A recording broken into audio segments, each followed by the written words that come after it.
Hello and welcome. Today we are going to discuss activity and reactivity. So the learning objectives for this class are we want to be able to define and explain chemical activity and its significance, and in both aqueous systems and non-aqueous systems like solids or gases. We want to differentiate between chemical activity and chemical concentrations, and we want to also understand when do we want to use activity versus the concentration. We also want to understand the role of activity coefficients to quantify chemical activity, and then the dependence on ionic strength. We will also calculate activity coefficients using the models such as the D by Huckel model or the extended D by Huckel. And finally, we will describe and learn about the factors that influence chemical reactivity. So, in a very fundamental form, this is the equation that defines chemical activity. On the left-hand side, in the curly brackets, we have uh, activity of a species I is equal to, this is the activity coefficient of a species I multiplied by the concentration of species I. Remember, the square brackets signify the concentrations, typically in moles per liter. So we multiply the concentrations by a factor which is called the activity coefficient, which is typically between 0 and 1, and what we get is the activity. So activity is a measure of relative reactivity. Now, why do we say relative reactivity? We'll see in just a moment, because okay, getting ahead of myself a little bit. What I want to say is activity of a species I is denoted by A sub I, or as we just saw, the curly brackets I. Usually the activity is defined for a standard state, or meaning standard temperature and pressure, and at that standard the activity is always 1. So we are setting a baseline, a datum, at which the activity is always 1. Now, if a system is different from the standard state, then the activity would be either more than 1 or less than 1. So, in that case, you would have an activity which is not equal to 1. If it's more than 1, it means that the species is more reactive than what it's at the standard state. If it's less than 1, means it is less reactive than what it's at the standard state. And then the relationship between activity and the concentration. Also, you can denote it either way, either the one on the left hand side, on the right hand side. And as I said, the gamma sub I is the activity coefficient, and I in square brackets is the concentration. Now, conceptually, if you try to understand chemical reactivity, then it's the activity, it's an indicator of a species' tendency to undergo change via chemical process. That is how stable or unstable it is. So if it is very stable, its activity is less. It's less reactive, right? It's less active. If it's unstable, then it's very reactive. So it's a high activity. So, and the activity is directly related to the species' chemical potential energy. So the higher the potential energy, higher the activity, and the greater the tendency to undergo change. And the chemical potential energy can be divided into two components related to the concentration and the environment. So higher concentration, whenever we have higher concentration, that always means greater activity, typically speaking. And the environment, the temperature, pressure, or other species, presence or absence of other species in the system, they can enhance or reduce the activity. So the concentration and the environmental factors, they drive the activity. So if you want to quantify chemical activity, we have to define a scale for chemical activity that scale that avoids the need to specify all details of concentration and environmental conditions. So how do we do this? We, as I said, we define a standard state, meaning a standard concentration and a standard environment at which the activity of I is equal to 1.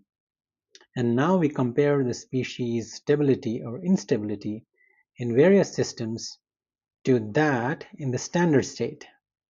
And then we define the activity based on those comparisons.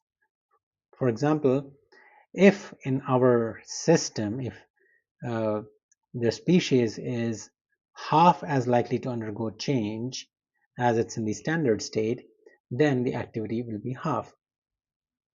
Or if it's twice as likely to undergo change as in the standard state, the activity will be 2. So seems it's qualitative, but it's closely related to species chemical potential energy.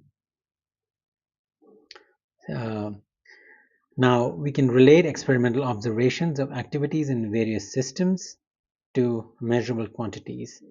For example, concentrations. So we can predict activity without studying it experimentally. We can mathematically quantify the things, so we don't have to every time do an experiment to find out what activity is of a given species in a given system. So what are the drivers of activity? One of the big drivers is the solution chemistry, and of course the activity coefficient. So solution chemistry, if you recall from our previous discussion, is defined by ionic strength. Higher the number of ions in the system, more the conductivity, more the TDS, and more the ionic strength. More ions in the system, so more the ions, it makes the species less reactive. Now, why is that the case?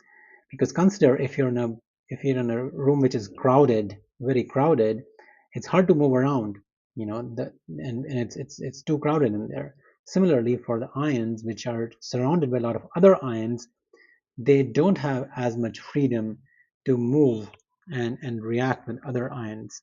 So the activity reduces in that case. Similarly, if you have higher ionic charge, that means more electrostatic attraction, and that would mean less reactive ions. And we usually these effects we quantify in terms of the gamma I. Okay, so we can also quantify the chemical activity using conductivity measurements. How do we do that? So we have, in the field we can take probes which can directly measure conductivity, and using empirical relationships we can calculate ionic strength from the conductivity numbers. So here's an example of a plot from a recent publication uh, that you can see knowing the electrical conductivity, you can calculate ionic strength. So there are relationships that define those. I'll not go into that right now, but once you have the ionic strength, you can use certain models. We will look at them in the subsequent slides, like the Davies equation or the Debye-Huckel equation, and using those equations you can calculate the activity coefficient from ionic strength. And then once you have the activity coefficient and you have the concentration values of your species of interest, you can calculate the activity. So now let's define some of the standard state conditions or standard state definitions for a solid. So remember, standard state would define the concentration in the standard state and the environment in the standard state, because there are two things, right, which define activity: the concentration and the environment. So for a solid, we are the standard state, it's pretty straightforward. The temperature is 25 degrees Celsius for a solid, liquid, gas, or solute, and pressure is 1 atmosphere for all of these cases. For a solid, we consider the state as pure solid. For liquid, for example, like organic liquid, like organic benzene, we consider pure benzene, pure liquid benzene, no other compound, no water, nothing. And for gases, we consider that the gases would follow the ideal gas law and they will behave ideally. And for solutes, meaning things that are dissolved in water, we assume that it's infinite dilution, meaning there is no impact of other ions. So that's the standard state. Environmental conditions. Concentrations, here on the left, I've noted these. Uh, for solid, the mole fraction is 1. So that's the symbol for mole fraction. It's 1, meaning it's pure solid. There is no other uh, component present. And for liquid, again, it's the mole fraction is 1. That's pure liquid, no other organic or inorganic or water present in there. And for gases, the partial pressure of the gas in the system is 1 atmospheres, meaning that's the pure gas. There are no other gases. And for solutes, things that are dissolved in water, the concentration is 1 moles per liter or 1 molar. So these are the standard state definitions that we use typically for defining activities of aqueous and non-aqueous systems. Now, as I said, the activity coefficients, now we're talking of solutes here for dissolved ions. For the infinite dilution reference state, there are different models, the d by Huckel model, the extended d by Huckel model, the Davies equation, and you can see here, for example, the gamma d by Huckel is of, you calculate that you would need the charge, the ionic strength, and a constant A, the uppercase A. And then for the extended d by Huckel, you would need again the AZ. Then there are other constants like uppercase B, the lowercase a, and so forth. So what are these constants and how do you calculate them? There's a table in um, the reading that I've assigned in this section on this topic.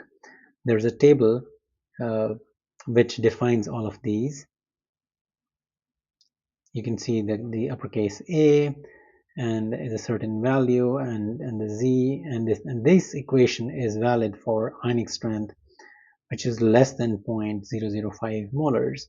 And now as ionic strength increases, you need to use different equations. So they're applicable for different ionic strength values. And then the different constants are defined here in the table as well, depending on their charges and so forth. So using all this information, you can calculate the activity coefficients. Now, so as I said, ionic strength is the activity coefficient is primarily a function of the ionic strength. And as the ionic strength increases, the activity coefficient decreases. So what does it mean? Higher the ionic strength means more ions in the system. More ions in the system means it's getting more crowded. And that means the species of interest doesn't have as much room to go out and attach and react with other molecules. And thus the overall reactivity drops and activity coefficient drops. And you can also see that the activity coefficient ranges from 0 to 1, as I discussed previously. And in very dilute waters, like we can see like less than 10 to the minus 4, the activity coefficient is near about 1. So, but then once you start hitting like 10 to the minus 3 molars of ionic strength and so forth, the activity coefficient is dropping precipitously after that. Mind you, the scale here is the log scale on the x-axis.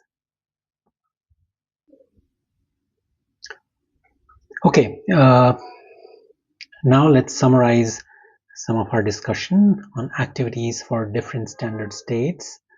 We said that activities are evaluated by comparing with a predefined standard state. So when we change the standard state, the value of the activity will also change. That's pretty obvious. But also, once we do define a standard state, the activity of a species in a given system is unambiguous. We can very clearly define what the activity is with respect to the defined standard state. Now, another thing to note is when we change the standard state conditions, It can numerically change the activity value, but it cannot change the tendency for a species to react as much as like if you change the units of measurements, that will alter the relative, that would not alter the relative length of two objects. You can change from miles to kilometers or centimeters to inches, but the length will not change. The numerical value may change as you change the units. So similarly, if you change the standard state, the value of activity may change, but the tendency for a species to react is not going to change. So as I said, the value of the AI, that's activity of I, and gamma I depend on the standard state, but the ratios in different solutions, they indicate the relative reactivity of I in those solutions, and they are independent of the standard state. So I want you to appreciate that, this last point here. Now, one of the main applications of chemical activity is for the equilibrium constant. We have all studied the equilibrium constant, usually denoted by uppercase K. Capital K is this characterizes the conditions toward which any reaction proceeds and at which there is no net production of reactants or products, meaning the rate of forward reaction is equal to the rate of reverse reaction. So say if you have a generic reaction, A moles of A plus B moles of B form to react to form C moles of C plus D moles of D, then the equilibrium constant is given as the ratio of products, the product of products divided by the product of activities of reactants. So then in the numerator you have the product of activities raised to their stoichiometric powers divided by the product of activities of reactants raised to their respective stoichiometric values. So these, if you might recall, when we studied this last time, maybe you have studied this in your chemistry class, or did you maybe studied this in the intro to environmental, we usually assume that these values are concentrations, but actually these are activities, and whenever we assume these are concentrations, that's an approximation where we are assuming that the gamma I is 1. And this will apply regardless of the identities of A, B, C, and D, whether they're solutes, gases, pure phase. Always these are activities in the equilibrium constant, and they are universally applicable, and you can have different combinations that may be there. And K is a relationship among activities. So K and activities are actually unitless. So K's are pure numbers that can be manipulated like any other number. And changing the standard state changes the value of chemical activities, and so will also change the value of K. But once the standard state is established, K values are also established. And then we said, though changing the standard state conditions changes K, it obviously cannot change the tendency of a reaction to occur or to not occur. And lastly, but most importantly, in most dilute aqueous solutions that we may be dealing with, a lot of terrestrial solutions like lakes and rivers, these are highly dilute solutions, and activities are almost equal to the concentrations, and gamma I is equal to 1. But when you have solutions that are more concentrated, like the marine water or other systems like that, where ionic strength is high, then we should be definitely taking into account the activity coefficients and working with activities, else all our calculations will have an error in those. Okay, let's consider activity coefficients. So far we have seen that AI, activity of a species I, is equal to gamma I Ci.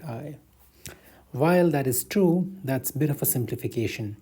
So that means gamma I is AI or Ci. So let's dive in a little bit more into this. So Speaking fundamentally, activity coefficient gamma I is given by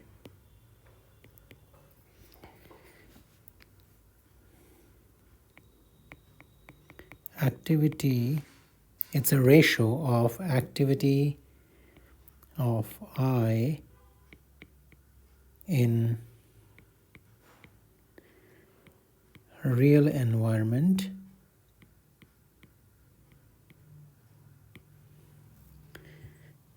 and this is actually per mole. So activity of I, so let me do this.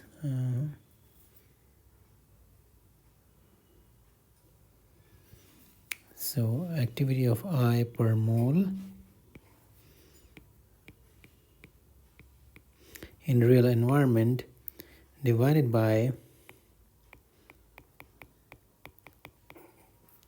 activity of I. So this is per mole or per molecule per mole in the standard environment.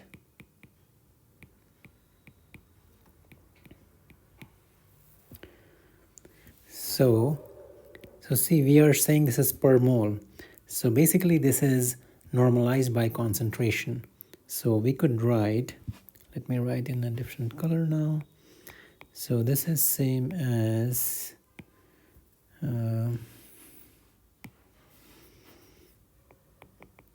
activity of I in real environment divided by concentration of I in real environment. That's our numerator. And the denominator would be activity of I in standard environment divided by concentration of I in standard environment. So if we say this, if we denote standard conditions as with not, so this would be, let's look at it. So this is AI divided by CI, and this is AI naught divided by CI naught. So if we rearrange it, that would be, so gamma I would be AI upon AI naught divided by C. So by definition, AI naught is 1. The activity at standard state is 1.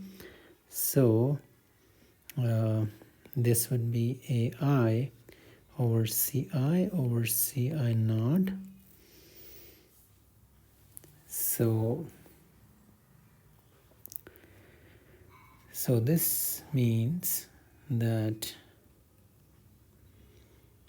AI is equal to gamma I CI over CI naught.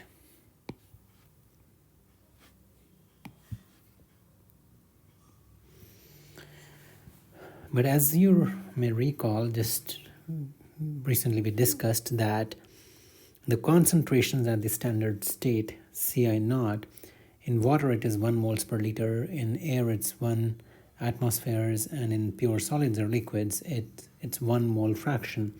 So this denominator is also equal to 1. And therefore, we have AI equal to gamma I CI, because the CI naught is also equal to 1. And that's how we get this. But then another thing to notice here is that the activity is unitless because gamma I is unitless and Ci over C naught is unitless. So the activities is a unitless number. Okay, I just wanted you to have this background into the definition of activity coefficient and then how do you understand it. Okay, let's consider an example. We are given glucose dissolved in water has a concentration of 3 grams per liter and the activity is 0.015. Now the question is, what's the activity coefficient? So let's convert the concentration into moles per liter. So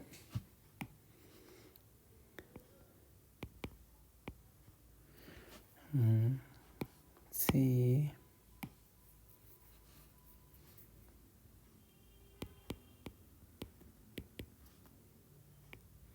so I can say this is 3000, no, let's just say 3 grams per liter and the molecular weight is 180 grams per mole. So if we calculate that, we get a concentration of 0.017 moles per liter or 0.017 molar. And so if we now calculate, so we know that AI is gamma ICI or gamma I is AI over CI. So that would be 0.015 divided by 0.017 and this is approximately equal to 0.88. So the gamma I is 0.88.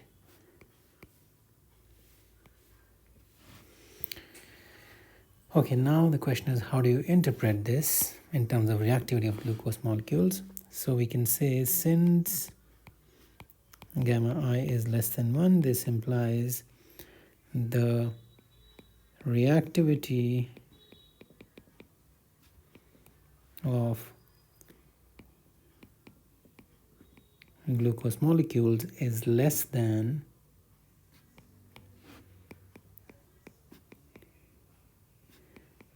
the reactivity in the standard state.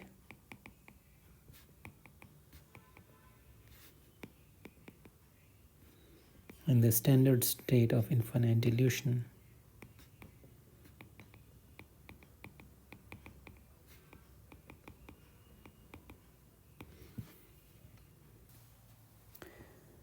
Let's consider the next example, example 2. I'll let you read the example, so you can maybe pause the video and read the question. So here we are given that benzene, okay, let's first see what's benzene.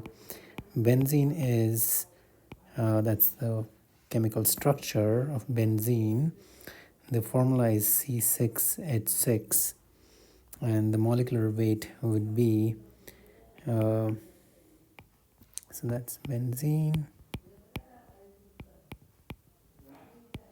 The molecular weight would be 12 times 6 plus 6, which would be equal to 78 grams per mole. And it says, the problem says that the benzene has the same tendency to enter the gas phase, that is the same reactivity when dissolved in water at a concentration of 800 milligram per liter as when it is present as a pure organic liquid. So it's given to us that activity of activity of benzene at 800 milligram per liter in water is same as activity of benzene or activity of pure organic benzene, that is no water, activity of pure organic benzene. Now you can look at the table for the standard conditions, and for liquids activity is it's defined when it's a pure liquid at 25 degrees Celsius, the activity is defined as 1. So this, the right hand side is actually 1. So the activity of, okay, so this basically, so this what we are given, the activity of C6H6 at 800 milligram per liter in water is 1, and in organic liquids, because they don't dissolve like solutes in water, we use a concentration scale of mole fraction.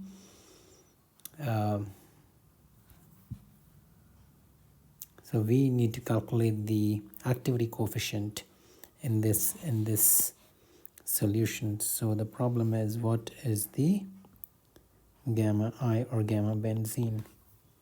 Okay, so how do we calculate that? So here we will do activity AI, I being benzene, is equal to gamma I times the mole fraction I. So the mole fraction first, so we know the A, that this value is 1, and we need to find this, and we can calculate this. So we will calculate the mole fraction. So to calculate the mole fraction,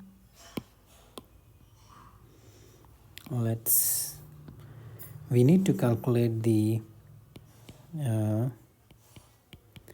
would be moles of benzene divided by total moles, that is moles of benzene plus moles of water. So moles of benzene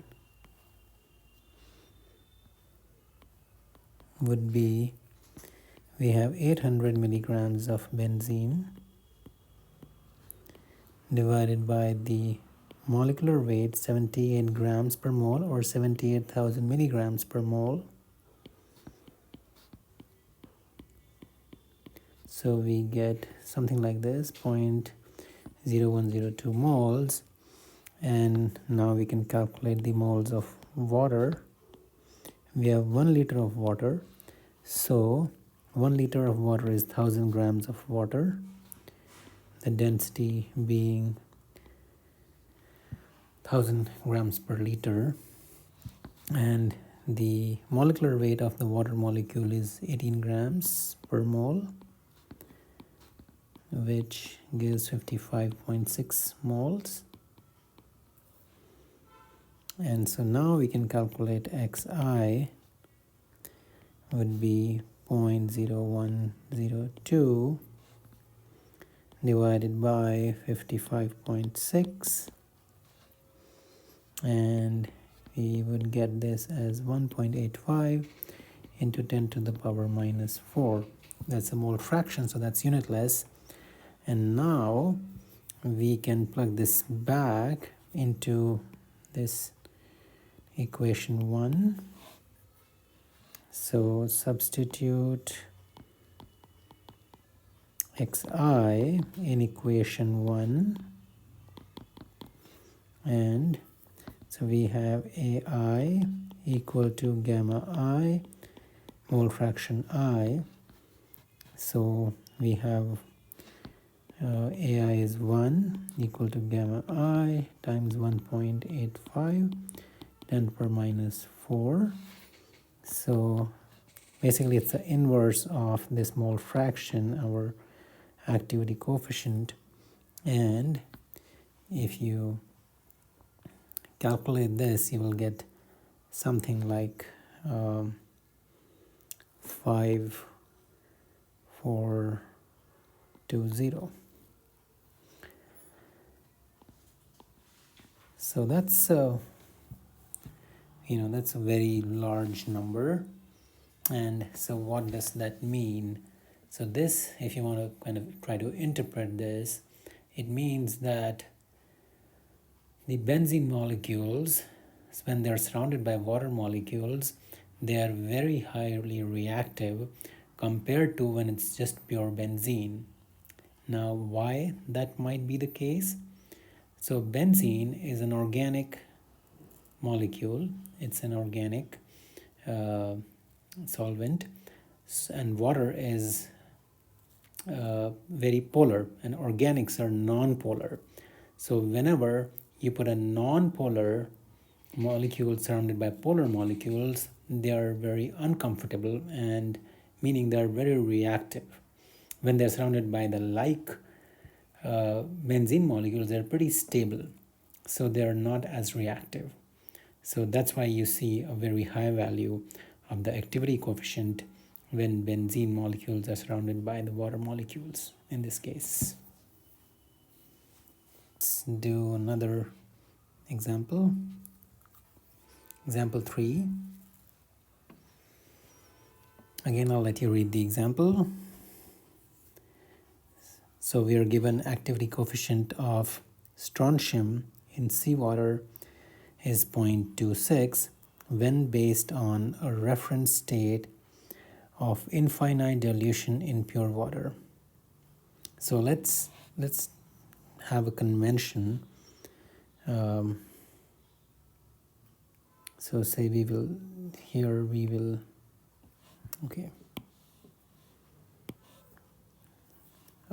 In solving this problem, I will write things like this, and where this would be the reference state and this would be the real environment.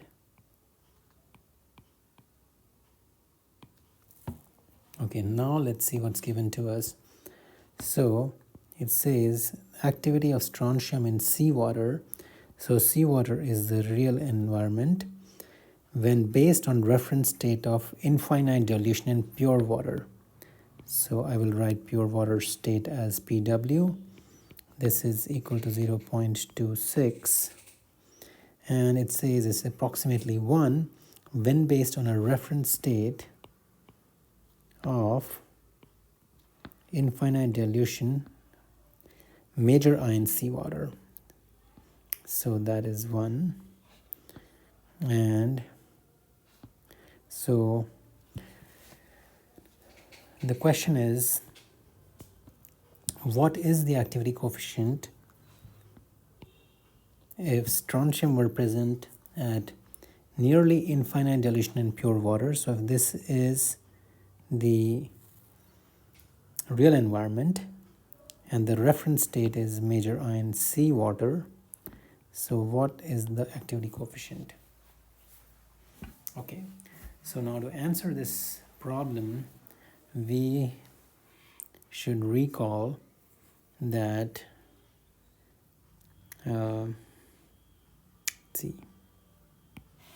let's recall the definitions. So when I write the first thing that's given to us here,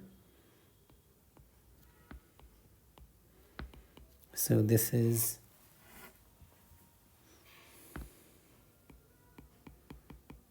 activity of strontium. Just to make it short, I will just write activity per mole in pure water of strontium divided by activity per mole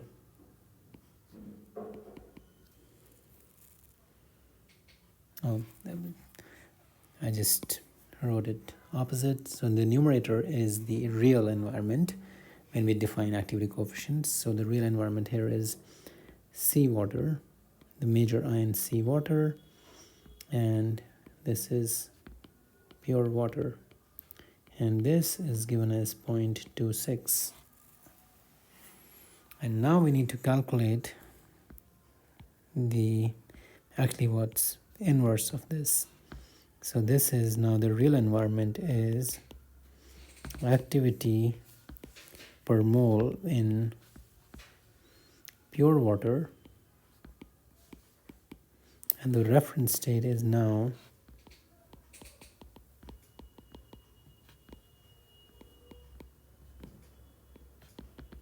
in major ion seawater.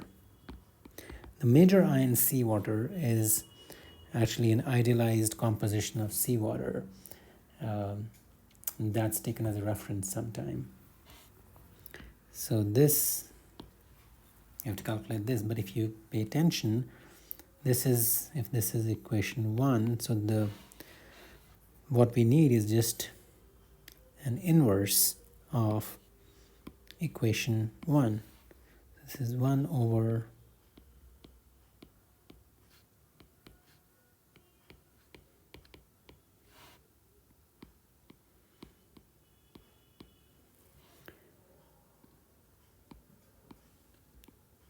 so that's the answer to part A. Now part B is asking, is strontium an ideal solute in seawater? Well, an ideal solute is one that is at the standard conditions. So if the standard conditions, if seawater is the standard conditions, if seawater or major ion seawater is standard, then yes, strontium is an ideal solute.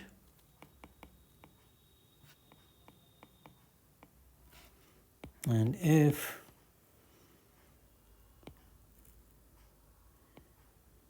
pure water, which is the default standard condition, then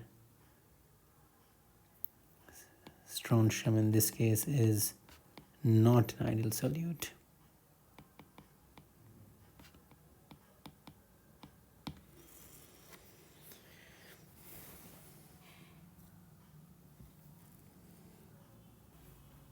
Okay, let's consider next example, example number 4.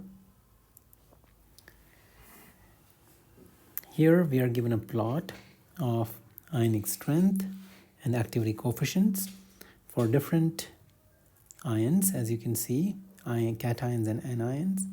And actually this plot can be obtained using the Debye-Huckel equation and the other models to calculate activity coefficients from ionic strength.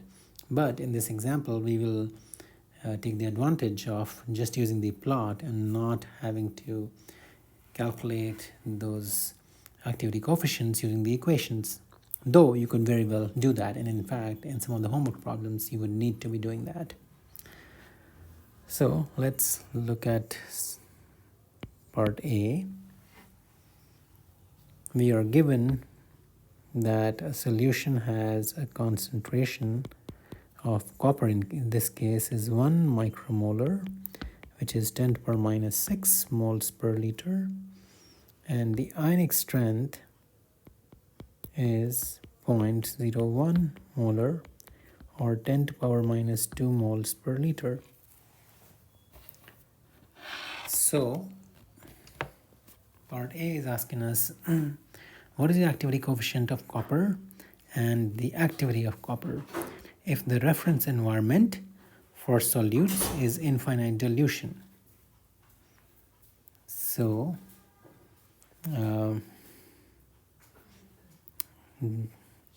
we have to calculate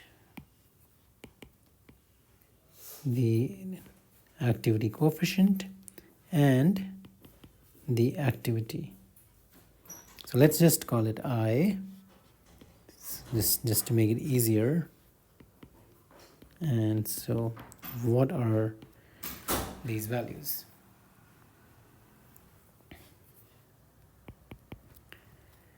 Gamma I and AI. So from the plot we can see, let's see, from the plot I've made a dotted line here. When the ionic strength is 10 to the power minus 2 molars, and I'm looking at the copper line here, the activity coefficient is about, I can say from the plot, it's about 0.68. So from the graph,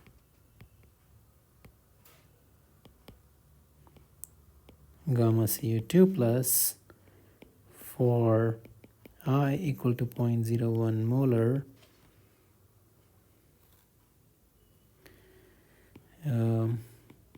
is equal to 0.68. So in that case, the activity value would be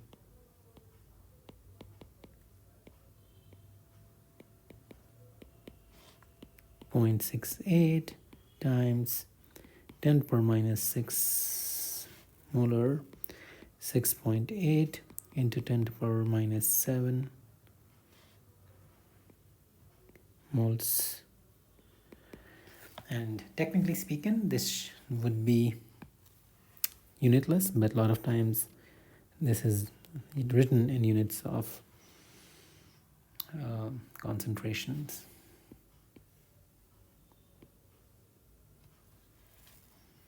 Okay, now part B says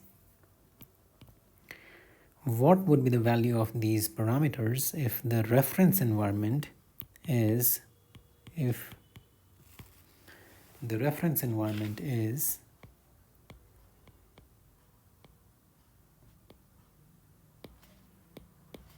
0.1 molar. So as we just did in the previous problem, so we are saying the gamma for copper in the real environment is 0.01 molar and 0.1, and this is the ionic strength. That's the reference environment. So this would be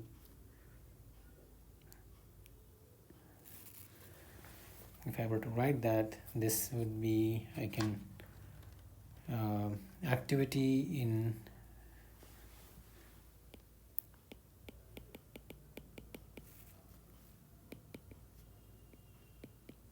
real system at 0.01 molar divided by activity in standard conditions or standard system, which is at 0.1 molar. So this could be written as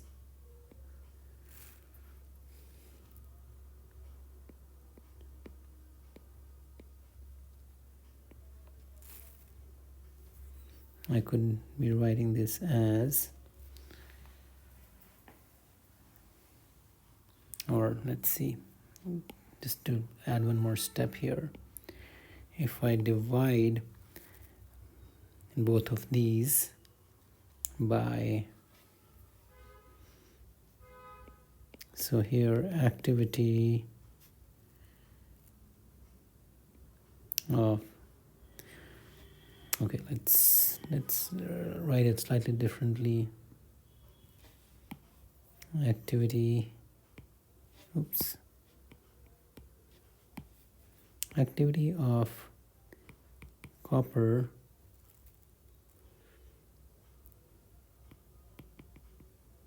with ionic strength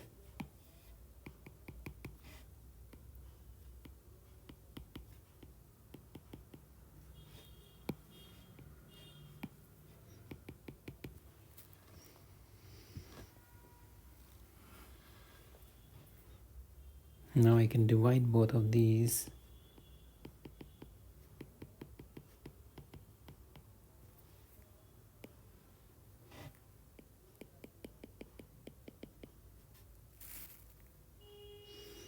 Activity of copper in pure water, which is like very low ionic strength.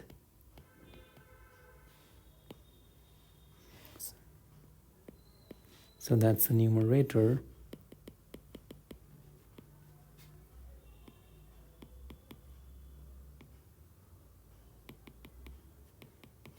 And the denominator also I divide by the same number.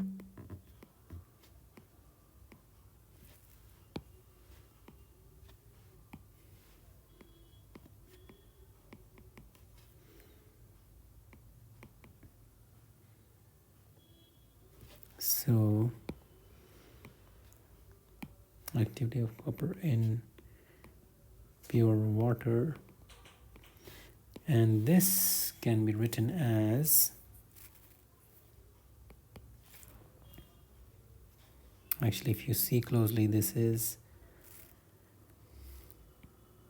a reference state of pure water at 0.1 molar or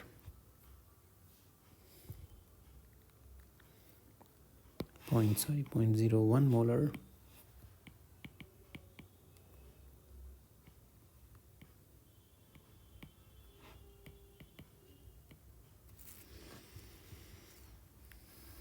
And so we just calculated the numerator as 0.69.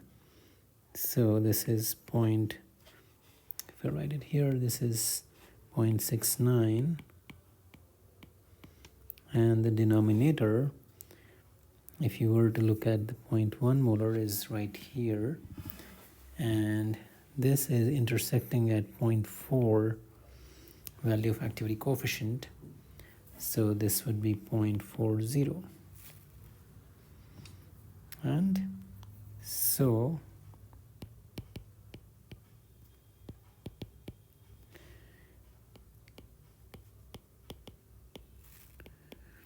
this is 1.72, and so the activity is now 1.72 times the, which is 1.72 into 10 to the power minus 6 moles per liter.